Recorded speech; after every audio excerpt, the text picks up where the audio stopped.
I'm Joseph Denison Carey, and my Festive in 5 is mulled poached pears with blue cheese, caramelised walnuts and rye crackers. The first thing you'll need to do is get your mulled wine up to a simmer, peel your pears and pop them in there to cook until they're nice and soft. While you're doing that, get some sugar in a pan and bring it to a nice golden caramel.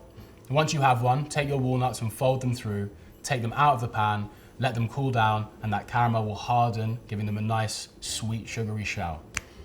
Once that's ready, take your blue cheese and break it up in any way you'd like to, so you can peel it or cut it, chop it, or just break it into crumbles and set that aside. Lastly, you need some rye crackers. Now you can make these at home yourself or just find some in a shop.